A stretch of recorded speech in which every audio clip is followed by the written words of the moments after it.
Bismillahirrahmanirrahim. Alhamdulillah wassalatu wassalamu ala Rasulillah wa ala alihi wa sahbihi wa mawala amma ba'd. Kitab yang kedua, kitab Bulughul Maram, hadis yang ke-37.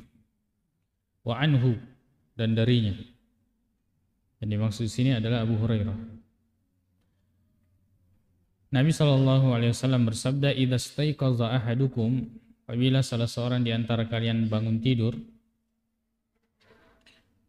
min naumihi, bangun dari tidurnya, fala yaghmis yadahu, maka jangan dia mencelupkan, memasukkan tangannya fil ina'i, di wadah, di tempat air, hatta yaghsilaha thalathan, sampai dia mencucinya 3 kali. Fa innahu la yadri, karena sesungguhnya dia tidak mengetahui, aina batat yaduhu, di mana tangannya itu bermalam.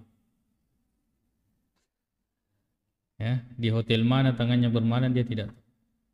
Muttafaqun alaih. Hadis ini riwayat Bukhari dan Muslim. Wa hadza lafzu Muslimin, dan ini lafaznya Imam Muslim.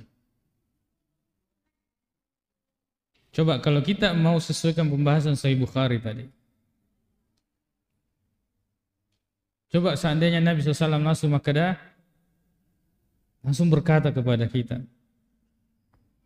ya, kalau kamu bangun tidur, jangan masukkan tanganmu ke bejana, kecuali kamu harus cuci 3 kali. Ada pigau.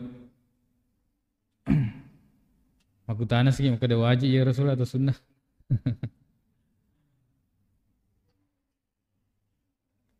Ya. Seperti ini zahirnya nas. Seperti itu Nabi SAW melarang, maka begitu kita mencegah diri dari hal tersebut. Akan tetapi Nabi SAW di sini menyebutkan illah. Fa innahu la yadri aina batat yaduhu, karena dia tidak mengetahui di mana posisi tangannya ketika dia tidur. Ya, batat. Aina, di mana, batat bermalam, yaduhu tangannya. Kalau di sini terjemahkan apa yang telah dikerjakan oleh tangannya pada malam. Menyebutkan illat. Seandainya tidak, maka kita harus mencuci. Maka disinilah perbedaan pendapat di antara ulama. Karena Nabi menyebutkan illatnya. Jadi ada yang mengatakan berarti kalau kita tahu, maka tidak wajib dicuci. Misalnya ada orang tidur pakai kaos tangan. Jelas. Sebagian ulama memahami, ya, bahwa illatnya di sini adalah najis. Jadi kalau tidak najis maka tidak perlu dicuci. Tapi sebagian terutama mazhab Malikiyah mereka mengatakan tidak. Ini ta'abbudiyah, ibadah. Rasulullah memerintahkan begitu, maka kita laksanakan seperti itu. Jadi tengerangi komotoki ajak dia langsung mahkonnya. Tapi kan sekarang rata-rata kerang air. Tapi seandainya kita pakai timba, maka bisa dolok jerinya 5 kali baru bisa mengambil air. Ya, kan biasa kalau motoki masih kayak gigi. Ya, ini biasa yang kemudian kita menyiduk air dengan tangan itu langsung. Kemudian selanjutnya, nah ini Ibnu Hajar rahimahullah memasukkan ini karena kaitannya ketika kita bangun itu perintahnya adalah berwudu. Ya, sebagaimana hadis yang sahih dari Nabi SAW, maka ketika kita tidur itu syaitan mengikat dengan 3 ikatan. Ya, maka ketika kita bangun hendaknya kita berwudu. Kalau berwudu hilang 1 ikatan. Nah, kaitannya dengan ini berarti mencuci tangan. Kalau kita berwudu kan ambil air, cuci tangan dulu baru mulai ya berwudu atau mengambil air dari bejana tersebut. Wa an Laqitin Ibn Sabirah radhiyallahu anhu qala Rasulullah sallallahu alaihi wasallam bersabda, asbighil wudu, sempurnakanlah wudu, wa khallil bainal asabi'i, dan lakukanlah menyelah-nyela di antara jari-jari tangan atau jari-jari kaki dan jari-jari kaki. Wa balik fil istinsyaqi, dan maksimalkanlah istinsyak. Ya. Istinsyak. Istinsyak itu menghirup air ke hidung. illa an takuna sha'iman, kecuali kamu dalam kondisi berpuasa. Kecuali dalam kondisi berpuasa. Berarti istinsyak tetap dilakukan kalau puasa, cuma tidak berlebih-lebihan. Ini perintah untuk menyempurnakan wudu, isbagul wudu. Dan di antara hal menyempurnakan itu adalah menyelah-nyelah ya jari. Ini sunnah. Kapan jadi wajib? Ya, sama dengan apa namanya? Ini dalam hal yang sunnah, ini dicantumkan oleh Imam Al-Hafiz Ibnu Hajar sebagai sesuatu yang sunnah, dan ini dalam mazhab Syafi'i hukumnya sunnah. Ya, menyela-nyela jari-jari tangan dan kaki, kemudian istinsyak. Akhrajahul arba'atu wa sahahu Ibnu Khuzaimah. Adapun lafaznya Abu Dawud, idza tawadda'ta famadmid, kalau kamu berwudu maka berkumur-kumurlah. Sebagian ulama memahami berkumur-kumur hukumnya wajib karena ini perintah. Karena ini adalah perintah fil amr. Tapi di sini dicantumkan sebagai sesuatu yang sunnah. Kumur-kumur. Kemudian wa'an Utsman radhiyallahu anhu ta'ala anhu anna Nabi sallallahu alaihi wasallam kana yukhallilu lihyatahu.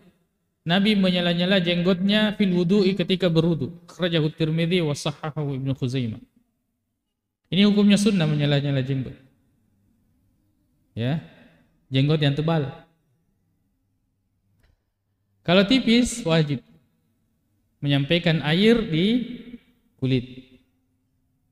Ya.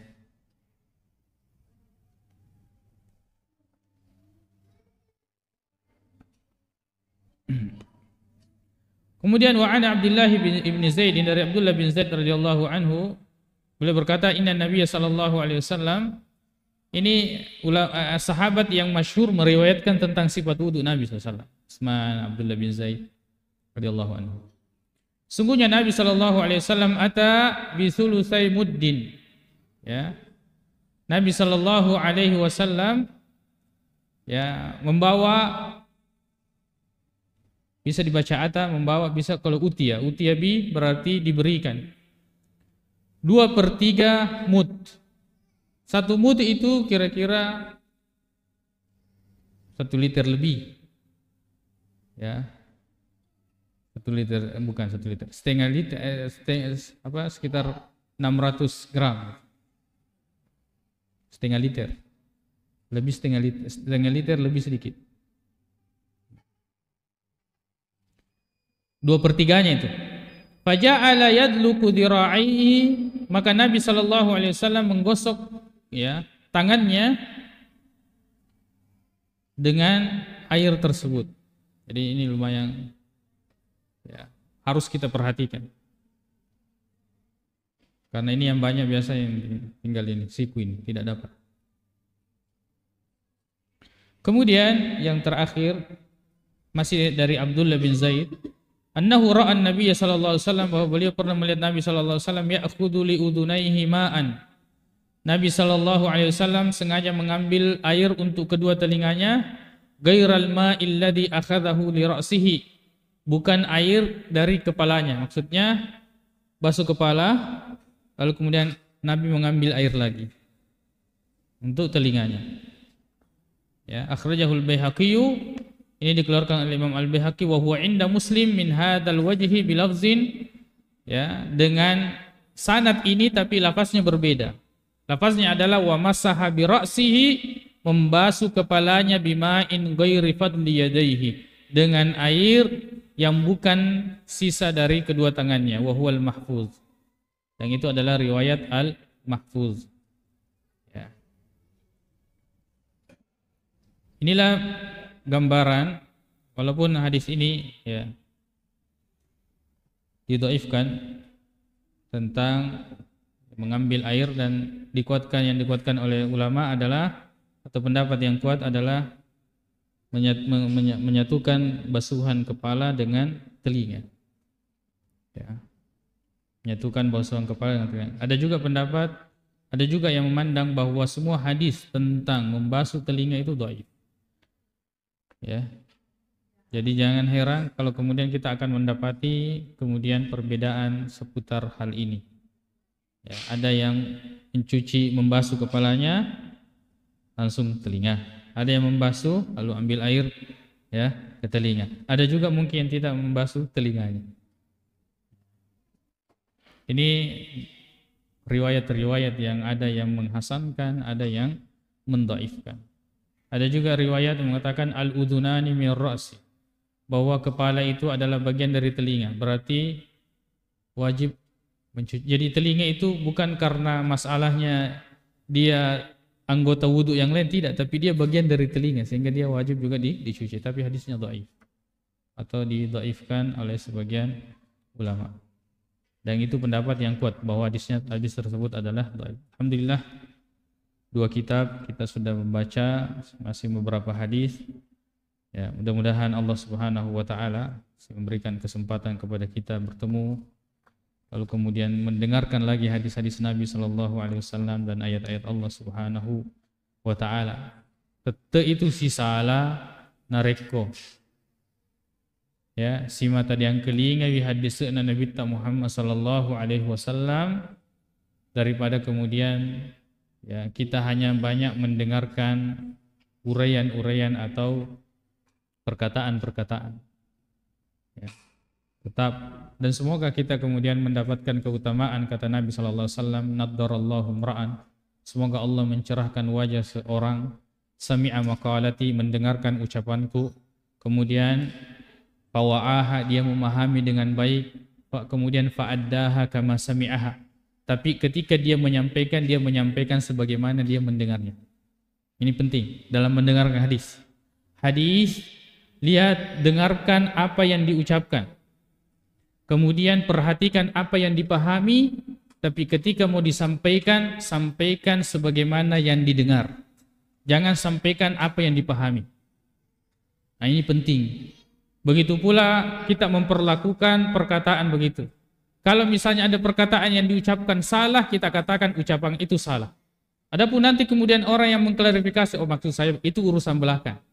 Begitu kita memperlakukan nas, teks atau perkataan. Yakko salai salametoi. Adapun nanti saya lupa, saya lalai, saya keliru, itu klarifikasi belakang. Supaya ya kebenaran itu nampak sebagai kebenaran dan kesalahan itu nampak sebagai kesalahan. Dan kemudian yang terakhir, bahwa ketika kita ini sebagai amanah ilmiah terhadap sesuatu, hukum itu kalau kita mengatakan ini benar, ini salah, itu tidak ada kaitannya dengan adab. Bukan kita membicarakan tentang adab. Justru adab kita terhadap ilmu ketika kita membenarkan yang benar dan menyalahkan yang salah. Di belakang itu maka bukan itu maksudnya ini begini dan ataukah keutamaan-keutamaan, kelebihan-kelebihan itu di belakang. Ini masalah ilmiah. Jadi tidak menyentuh masalah adab. Adapun nanti bagaimana kita menyampaikan ini benar itu salah, itu baru diikat dengan adab. Tapi hukum itu tidak dikait dengan adab. Baik. Subhanakallahumma bihamdik asyhadu an la ilaha illa anta astaghfiruka wa atubu ilaik. Assalamualaikum warahmatullahi wabarakatuh.